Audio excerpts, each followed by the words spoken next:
PAP.fr, première plateforme immobilière sans commission, présente Sud Radio, on parle immo. Votre rendez-vous immobilier 100% immobilier jusqu'à 10h avec Marc Ezrati. Bonjour à vous Marc. Bonjour Jean-Marie, bonjour à tous. On parle de quoi aujourd'hui ? On parle d'investissement immobilier avec Laetitia Caron. Ce sera le thème de la semaine, mais tout de suite, les dernières informations immobilières. Big Mat, les bâtisseurs ont leur maison, présente Sud Radio, on parle immo, le journal. Avec vous, Marc Ezrati, on démarre ce journal par un amendement qui a été voté dans le cadre du projet de loi énergie renouvelable et qui permet de faciliter l'installation de panneaux photovoltaïques dans les copropriétés. En effet, auparavant, il fallait obtenir la majorité absolue en assemblée générale de copropriété, donc composée des présents, des représentés et des absents, pour pouvoir engager des travaux d'installation de panneaux photovoltaïques. Désormais, une majorité simple suffira, c'est-à-dire composée des présents, des représentés et des votes par correspondance pour lancer l'installation de tels équipements. Pour le député écologiste Julien Bayou, à l'origine de cet amendement, cela représente une avancée concrète et utile pour l'installation de ces équipements. Allez, on poursuit avec la justice qui donne raison aux militants qui veulent limiter l'explosion des meublés du tourisme, des meublés touristiques au Pays Basque. Exactement, c'était une décision très attendue. Le tribunal administratif de Pau a validé le règlement introduit par une collectivité du Pays Basque pour lutter contre l'expansion des meublés de tourisme, rejetant les recours déposés par des propriétaires loueurs. D'après les juges administratifs, la pénurie de logements destinés aux personnes souhaitant s'installer à l'année est suffisamment justifiée par les données rassemblées qui montrent que la demande de location de longue durée accessible à tous n'est pas satisfaite par l'offre existante. De leur côté, les propriétaires loueurs comptent interjeter appel de cette décision du tribunal administratif. Bon, en gros, pour résumer, il y a une crise du logement qui est très grave au Pays Basque. Et ça, c'est vrai que les jeunes habitants qui sont dans les Pyrénées-Atlantiques ont de plus en plus de mal à se loger. On poursuit le journal avec un maire qui veut répondre à la sécheresse et décide par conséquent d'interdire la construction de nouvelles piscines sur sa commune.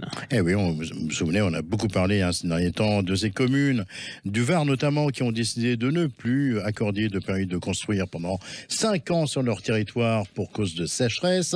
Voilà qu'une commune des Pyrénées-Orientales, près de Perpignan, décide de ne plus délivrer de permis de construire pour des piscines jusqu'au 30 avril prochain. Cet arrêté qui vise à refuser la construction de toute nouvelle piscine est renouvelable. Il pourrait donc s'étendre au-delà du 30 avril et durer de quelques mois à quelques années.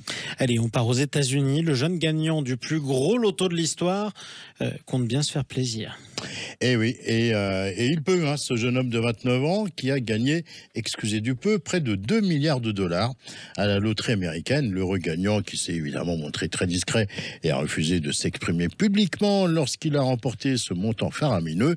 On sait toutefois, grâce à nos collègues, nos confrères du Los Angeles Times, que parmi ses premiers achats, le jeune homme a fait l'acquisition d'une majestueuse villa à Hollywood Hills pour 25 millions de dollars. Alors sachez toutefois, Jean-Marie, que le jeune gagnant du loto a négocié le prix de cette villa, dont le prix de vente était affiché à près de 30 millions de dollars. Comme quoi, c'est pas parce qu'on a gagné une grosse somme d'argent au loto qu'il faut la dépenser n'importe comment. Il lui restait encore 25 millions de trop, quoi qu'il en soit. Marc, on revient en France, direction les Alpes-Maritimes, à Saint-Jean-Cap-Ferrat, où une étonnante villa signée du grand architecte Jean Nouvel est proposée à plus de 45 millions d'euros. Et oui, et cette villa de 545 mètres carrés est une merveille architecturale que l'architecte a pensée comme une sorte de serre où la transparence donne l'impression de vivre dans une sorte d'immense loft sans aucune cloison. Une réception de 200 mètres carrés, une cuisine immense elle aussi, 5 chambres disposant toutes d'un balcon avec vue sur la Méditerranée. Dans le parc de 4000 mètres carrés, on y trouve un terrain de pétanque, on y trouve également une piscine à débordement et sur la propriété, il y a même une chambre secrète bâtie dans une sorte de grotte disposant de sa propre piscine privative. Bref, c'est une villa pour oligarques russes. Dommage pour eux, ils n'ont plus le droit de venir investir. Quoi qu'il en soit, merci à vous Marc Ezrati. Tout de suite, la Minute Viager. vous, cette semaine, Marc, on parle de la vente en viager en couple quand il n'y a qu'un seul propriétaire. Eh ben, c'est un cas de figure qui arrive assez fréquemment. Monsieur ou madame est propriétaire unique de la maison parce que c'est un héritage ou parce qu'il n'était pas marié avant ou pour toute autre raison. Alors, que se passe-t-il s'ils veulent tous les deux vendre en viager? Eh bien, c'est tout à fait possible. En même temps, et ça peut être même très intéressant pour eux. Ils vendront leur maison en viager sur 2 têtes, comme on dit.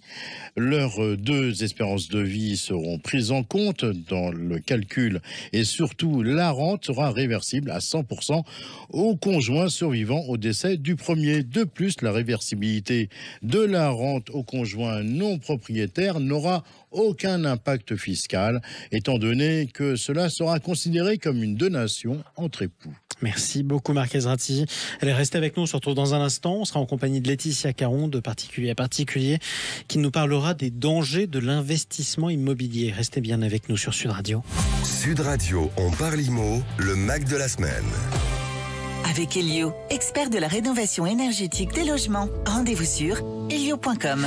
Et avec Marc Ezrati, toujours présent jusqu'à 10h comme chaque samedi sur Sud Radio. On parle d'immobilier, on parle IMO évidemment. On est aussi avec Laetitia Caron qu'on accueille. Bonjour à vous Laetitia. Bonjour Jean-Marie. Directrice générale de Particulier à Particulier PAP.fr. Vous êtes venue nous parler des dangers de l'investissement immobilier. Vous êtes l'invité de Marc Ezrati. Bonjour Laetitia. Bonjour Marc.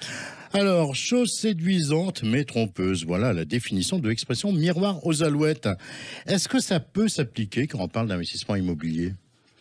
Alors, pour démarrer déjà, Marc, moi je voudrais qu'on précise de quoi on parle quand on parle d'investissement immobilier. Là, on va parler d'investissement locatif, d'accord ? Donc, du fait d'acheter un appartement ou une maison qu'on va mettre en location pour se construire un patrimoine ou financer sa retraite. Alors, miroir aux alouettes, ça me semble fort comme expression parce que ça sous-entend une notion de tromperie que je trouve pas correcte. Je dis pas qu'il y a jamais, mais on peut pas associer l'investissement locatif à de la tromperie. En revanche, c'est vrai que l'investissement locatif, c'est un sujet qui ne s'improvise pas. Ça répond à des points qu'il faut connaître, il faut s'informer avant de passer à l'action et surtout comprendre ce qu'on fait. Et c'est vrai aussi qu'il y a ces derniers temps des dizaines de comptes, par exemple sur TikTok, sur YouTube, qui vous laissent penser que l'investissement immobilier, c'est la solution miracle pour devenir rentier à 30 ans. Tout y a l'air facile, tout a l'air évident, et il y a parfois des primo-investisseurs qui ont l'impression qu'il n'y a qu'à suivre un tuto pour envisager la vie sous les cocotiers dans quelques années. Bon, moi, je veux quand même qu'on apporte un peu de vigilance à ça, et dire que l'investissement immobilier, c'est ni un miroir aux alouettes s'il a été bien réfléchi, bien pensé, ni la poule aux œufs d'or facile. Voilà. Et c'est vrai que parfois, on l'a dit, certains investisseurs rencontrent des difficultés, mais parce que il y a des points qu'ils n'ont pas évalués, qu'ils n'ont pas anticipés. Voilà. Et donc l'idée, c'est de dire que il faut, quand on veut faire un investissement, ça se décide pas sur un coin de table. Ça démarre d'abord par une phase d'information. Bon, mais alors du coup, à quoi il faut faire attention quand on veut investir dans l'immobilier, Laetitia ? Alors déjà, investir dans une location, ça veut dire qu'il va falloir trouver un locataire. Ça peut paraître évident comme ça, mais ça induit notamment qu'il faut s'assurer qu'il y a bien une demande locative sur le secteur sur lequel on souhaite acheter. Donc la première chose à faire, c'est de se renseigner sur le marché, c'est de se renseigner sur cette demande locative. Alors, il y a plusieurs façons de le faire. La première, assez simple, c'est de regarder les sites d'annonces. Et en regardant les sites d'annonces, vous allez voir si les annonces tournent vite ou si au contraire, elles restent longtemps en ligne. Ça, c'est un indicateur. Si elle tourne vite, ça veut dire que le marché est fluide. Si en revanche, elle reste longtemps en ligne, ça veut dire qu'il n'y a pas une forte demande sur le secteur et que ça peut être problématique parce que ça signifie que vous pourriez rester des mois avant de trouver un locataire alors que vous avez le prêt à payer. Voilà. Dans le neuf, il y a un certain nombre de dispositifs, par exemple le dispositif Pinel. Dans le cadre du dispositif Pinel, l'État a mis en place des zones qui sont justement liées à la demande locative. Donc l'objectif de l'État à travers ça, c'est de favoriser l'investissement dans les zones où la tension est forte. Et du coup, en même temps, ça permet d'assurer aux investisseurs une certaine sécurité puisque ça les pousse à investir dans des secteurs où la demande est forte. Alors même si vous n'investissez pas dans le neuf, c'est intéressant de regarder ces zones parce que ça vous donne une idée des secteurs sur lesquels la demande est forte. Alors, une fois qu'on a défini le secteur, à quoi on doit faire attention ? Alors, je vais encore parler un tout petit peu de notion d'emplacement, parce qu'un investissement locatif, comme l'achat d'une résidence principale, c'est d'abord une adresse, une localisation. Ça, il ne faut jamais l'oublier. Sur une même ville, il y a plusieurs quartiers. Donc même si vous avez choisi la ville, il faut encore regarder à l'échelle du quartier. Il faut notamment regarder l'accessibilité, la proximité des transports, des commerces, la physiologie des quartiers aussi. Par exemple, si vous achetez dans une ville universitaire et que votre objectif est de cibler des étudiants, il faut que le logement soit proche des campus ou qu'il soit facilement accessible. Vous pouvez aussi vous dire que vous allez acheter en centre-ville, dans une ville universitaire, parce que les étudiants, ils aiment bien la proximité des commerces, des restaurants, des bars. Souvent, les étudiants, ils aiment bien sortir. Voilà, donc ça fait partie des critères qu'il faut regarder. Moi, je recommande toujours à l'investisseur de se déplacer avant d'acheter.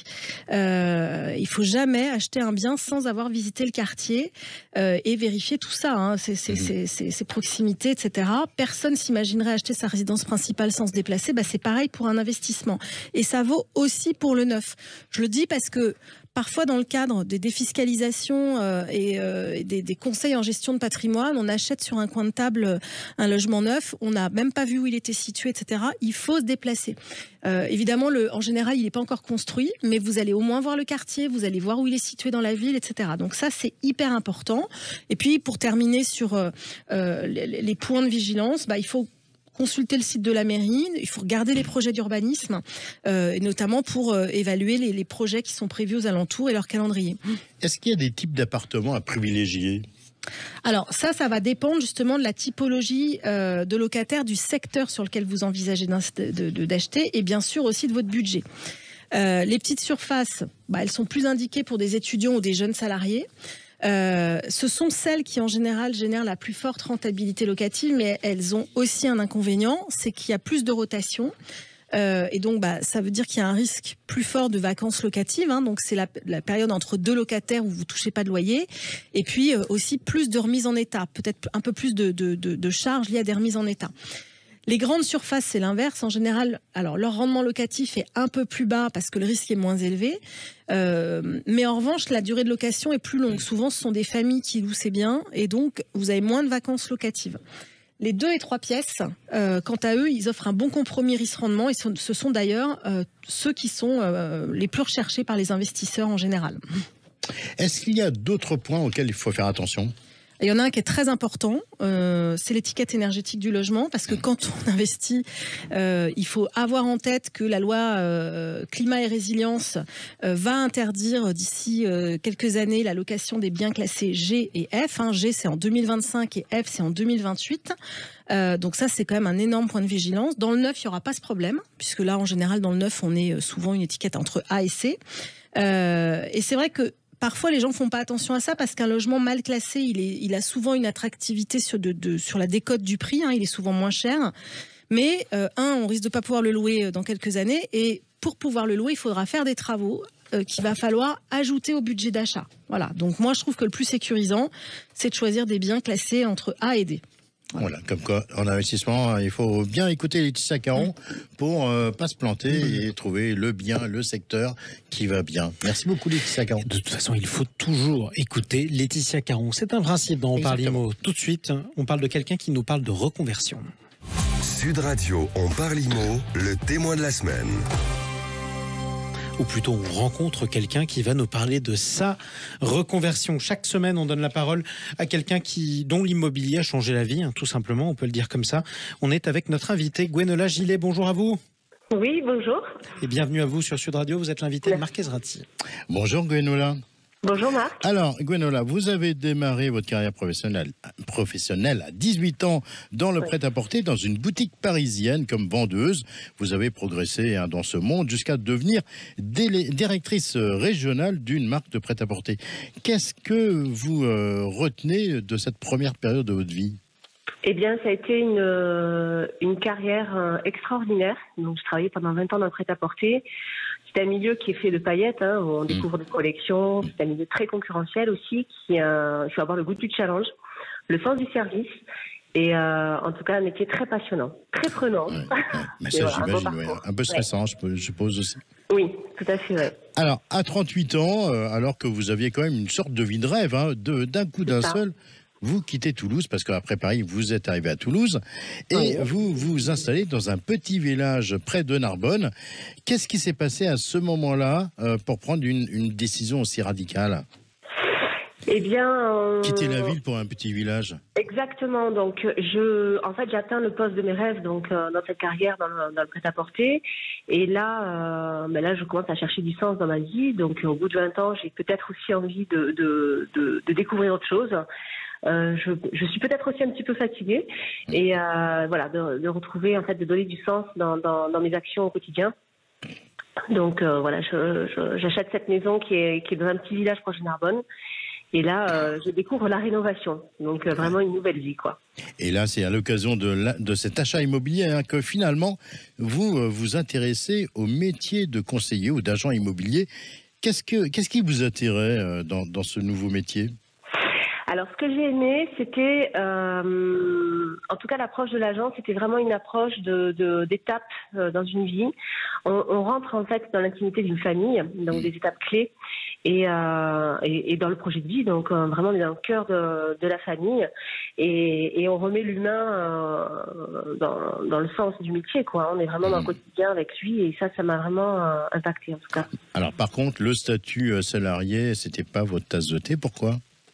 Non, parce que le levier chez moi, c'était la liberté. J'ai été salariée pendant 20 ans, donc avec les objectifs qu'on m'imposait. Et là, j'avais suffisamment de pression avec moi-même, mes propres objectifs en tout cas. Et je pense que d'être indépendante, ça permet en tout cas de gérer déjà son planning, sa liberté, et puis aussi sa liberté financière. Alors aujourd'hui, vous semblez vous épanouir dans ce métier. Vous ne regrettez pas du tout votre choix ? Alors là, pas du tout. Je le referai 1000 fois. Même. C'est vrai que vous avez le droit de dire que vous regrettez, même si vous êtes dans une émission immobilière. Vous êtes libre, hein, Gwenola ? Non. Je le conseille même à certains qui hésitent encore aujourd'hui. C'est un métier qui demande du travail, de l'écoute, de l'empathie, hein, mais c'est extraordinaire. Ça procure aussi de très belles sensations. Parce que le métier n'est pas forcément toujours facile. Merci beaucoup, Gwenola, pour ce témoignage. On va vous retrouver à la fin de l'émission pour découvrir votre coup de cœur dans la région de Narbonne. Et sachant que par définition, il n'y a aucun métier facile. C'est aussi un principe. Allez, restez avec nous, Gwenola. On vous retrouve dans une dizaine de minutes. Vous nous ferez découvrir un nouveau bien. Mais avant ça, 0826 300 300. Vous nous écoutez, vous êtes propriétaire ou alors locataire. Vous avez un bien ou alors vous aimeriez en avoir un. Vous avez un problème ou alors une question, un problème à résoudre, une question à poser. On est là pour vous répondre avec Laetitia Caron et on vous répond dans un instant. À tout de suite. PAP.fr, première plateforme immobilière sans commission, présente. Sud Radio, on parle immo. Votre rendez-vous 100% immobilier jusqu'à 10h sur Sud Radio. Nous sommes toujours avec Marc Ezrati, avec Laetitia Caron qui est avec nous, directrice générale de particulier à particulier, PAP.fr. Tout de suite, 0826 300 300. Comme chaque semaine, vous avez un problème ou alors une question à nous poser. On vous donne la parole, on essaie de vous aider. On est avec Marie qui nous a appelé sur Sud Radio. Bonjour à vous, Marie. Bonjour. Et vous êtes avec Marc Ezrati. Bonjour, Marie. Bonjour. Alors, qu'est-ce qui nous vaut votre appel ce matin ? Alors, je vous appelle car j'ai visité un bien immobilier, une maison, et donc qui me plaît assez. Et donc, du coup, je vais faire une proposition, et notamment sur la partie notaire. J'ai personnellement pas de notaire, mais le vendeur m'a dit que lui en avait un, et donc vous pouvez éventuellement prendre le sien. Et aussi savoir quels documents je dois rapporter le jour de la signature chez le notaire. Eh bien, on va en parler avec Laetitia Caron. Bonjour Laetitia. Sujet très intéressant dont nous parle Marie ce matin, puisque le notaire est un passage obligé lors d'une vente immobilière, si je ne me trompe pas. Alors oui, en effet, bonjour Marie. Bonjour. Et en effet, oui, on ne peut pas se passer de notaire quand on achète ou quand on vend un bien. Notaire, on est obligé de passer chez lui. Et je vais d'abord commencer par rappeler pourquoi c'est obligatoire. En fait, le notaire, c'est un officier public donc qui représente l'État, qui est chargé d'authentifier les actes juridiques. Son rôle, c'est de recueillir les actes, il va les authentifier et ensuite il les conserve. Ça, c'est important à savoir parce que si un jour, je le dis à nos auditeurs, vous perdez votre titre de propriété, le notaire l'a conservé. Vous pourrez toujours le retrouver. Et ça, c'est valable pour tout acte juridique. Voilà, donc le recours au notaire, en fait, permet de prouver la réalité des actes de façon incontestable. Voilà, donc on peut dire qu'il a un rôle administratif et juridique. Il a aussi un rôle de conseil, ça c'est important, puisqu'il a d'ailleurs une obligation de conseil vis-à-vis du vendeur et de l'acquéreur. Alors, plus précisément, Laetitia, quel est son rôle si on entre dans les détails juridiques ? Alors, globalement, ce qu'il fait, c'est qu'il va d'abord vérifier la propriété du bien. C'est idiot, mais il faut quand même qu'il s'assure que le bien appartient bien au vendeur. Donc, le vendeur va lui remettre son titre de propriété. Le notaire en vérifie la validité. Il va encaisser sur un compte séquestre, alors qui n'est pas un compte à lui, c'est un compte de la Caisse des dépôts, la somme qui est versée par l'acheteur lors de la signature du compromis, le dépôt de garantie, qui est en général entre 5 et 10%. Il se tourne vers les services administratifs pour demander un état de situation hypothécaire du bien, s'assurer qu'il n'y a pas d'hypothèque. C'est souvent lui, alors le vendeur peut le demander lui-même, mais c'est souvent le notaire qui va demander un pré-état daté au syndic quand il s'agit d'une copropriété, avec toutes les informations à fournir à l'acheteur avant le compromis de vente. Et puis dernier point important, il vérifie l'état civil des parties en demandant l'extrait de date de naissance de chaque partie. Donc ça c'est très clair. Marie avait 2 questions. La première, doit-elle chercher elle-même un notaire et si oui, comment ? Alors Marie, en fait, ce que vous a dit votre vendeur est juste. Vous n'êtes pas obligé, il n'est pas obligatoire d'avoir 2 notaires. C'est-à-dire vous pourriez très bien faire cette signature avec un seul notaire qui est le notaire du vendeur. En fait, le notaire, il est dans l'obligation. De toute façon, il a un devoir de conseil et il doit être neutre. C'est vrai, en revanche, que souvent, les parties préfèrent avoir leur propre notaire. D'ailleurs, ce choix de notaire, il est totalement libre. Il n'est pas du tout lié à la situation géographique du bien ou au lieu de résidence des parties. Voilà, donc vous pouvez solliciter n'importe quel notaire sur le territoire français. Si vous n'avez pas de notaire, vous allez sur le site notaire des notaires de France et vous pouvez trouver sur votre code postal un notaire et vous pouvez choisir celui que vous voulez. Alors, Laetitia, une question. Vous parlez de frais de notaire et sur le fait que ça n'aura aucune incidence puisqu'on prend un ou 2 notaires, que si on prenait un ou 2 notaires, quoi. Alors, en fait, en effet, c'est très simple. C'est vrai qu'on prenne 1 ou 2 notaires, le montant des émoluments, c'est-à-dire de ce qu'on va payer comme frais de notaire, que l'acheteur va payer comme frais de notaire, est le même. Et les 2 notaires vont se répartir ces émoluments de façon équitable. Je rappelle le montant, c'est environ 8% du prix d'achat, les frais de notaire. Et donc, ça n'a pas d'incidence, ça ne coûtera pas plus cher à l'acheteur de prendre son propre notaire si le vendeur a déjà un notaire. Voilà. Donc, mais oui, d'accord. Marie, pas d'inquiétude, vous n'avez pas à choisir un notaire, surtout si votre vendeur a déjà le sien. Vous aviez une autre question, je crois, rapidement. Oui, absolument. C'était pour savoir s'il y avait des documents spécifiques à ramener le jour de la signature chez le notaire. Alors, rapidement, Marie, je vais essayer de vous répondre. En fait, les documents, en tant qu'acheteur, le notaire va vous demander des documents sur votre état civil, sur votre financement. Donc, ça, c'est votre organisme de prêt qui va vous fournir ça. Il va également vous demander des informations sur la finalité de votre projet, mais il va vous donner une liste précise. Et ce sont des documents qui sont assez simples à préparer, ne vous inquiétez pas. Écoutez, on espère qu'on a répondu à vos questions. En tout cas, Marie, merci beaucoup d'être intervenue sur Sud Radio. Vous tous qui nous écoutez, comme Marie d'ailleurs, une question, 0826 300 300. Vous pouvez même nous laisser un message. On vous rappelle et on vous répond tout de suite. On essaye d'emménager. Sud Radio, on parle IMO, les biens coup de cœur. Vous sont présentés par Préto, l'expert en ligne du crédit immobilier. Simulez combien vous pouvez emprunter sur Préto.fr. Mais pour qu'on emménage, il va falloir nous convaincre, Laetitia Caron. On est avec Marc Azarti. Laetitia, on part où ce matin ? Alors ce matin, on va à Mérignac. Ça vous parle, Mérignac ? Oui, la faculté de Mérignac. Voilà, c'est une commune qui est limitrophe c'est à côté de Bordeaux, c'est limitrophe de Bordeaux. D'ailleurs, il y a un accès très facile par le tram ou par le bus. Voilà, donc c'est une commune qui m'a bien interpellée. J'avais envie de vous emmener là ce matin. Alors, qu'est-ce que vous nous proposez à Mérignac ? Eh bien, je vous propose un 2 pièces qui fait 35 mètres carrés, qui est en très bon état. Il est dans une résidence sécurisée avec piscine. 8e et dernier étage avec une belle vue dégagée, exposé plein sud. Voilà, donc c'est assez ensoleillé. Joli appartement avec une cuisine séparée équipée, un séjour, une belle chambre et un grand balcon filant, donc qui permet de mettre une table. C'est sympa.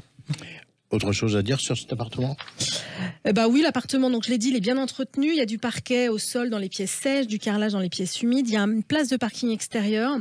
Et surtout, il est en plein centre de Mérignac. Donc il y a tous les commerces, les transports à proximité. C'est hyper bien situé. Quel est le prix de cet appartement ? Il est à 155 000 €. C'est vraiment un appartement qui est parfait pour un premier achat ou pour un investissement locatif. On en parlait tout à l'heure, justement. Ça peut être un bon achat en investissement locatif. Merci Laetitia. Rebonjour Gwenaëlle Gillet.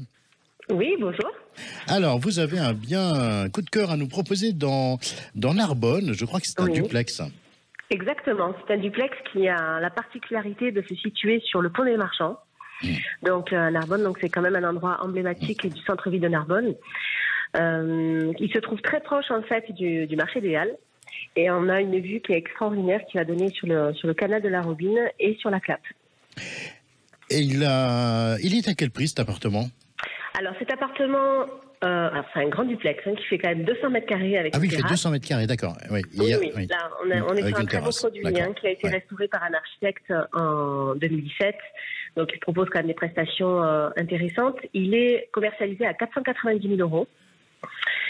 Et voilà. D'accord. C'est un appartement typiquement narbonnais, avec les. Exactement, qui a été respecté en tout cas dans les matériaux d'origine. Donc on est sur un duplex sur 2 niveaux avec une terrasse extérieure. Formidable. La classe énergétique, la performance énergétique, on la connaît sur cet appartement ? Alors oui, je vais vous dire ça. On est classé en C. Ah ben, formidable. Écoutez, bougez pas, Gwenola, on arrive. On arrive, voilà. On arrive. Pensez à allumer le chauffage, en tout cas, c'est important. Alors, merci les beaucoup. images, elles sont très jolies, les images de cet appartement. On les retrouvera sur les réseaux sociaux de Sud Radio dès la fin de l'émission. Puis, si on a un coup de cœur, on appelle le standard 0826 300 300. Voilà, on peut aussi le faire pour avoir une question ou alors un problème à résoudre en termes d'immobilier. C'est pareil, vous nous laissez vos messages toute la semaine, on les écoute, promis, et on vous rappelle quand on peut vous répondre, en tout cas avec Laetitia Caron. Merci à vous, Gwenola Gillet, merci à vous, Laetitia Caron et Marc Ezrati. On parle IMO revient la semaine prochaine, samedi prochain, à la même heure et jusqu'à 10h. Sud Radio, on parle IMO. Avec PAP.fr, première plateforme immobilière sans commission.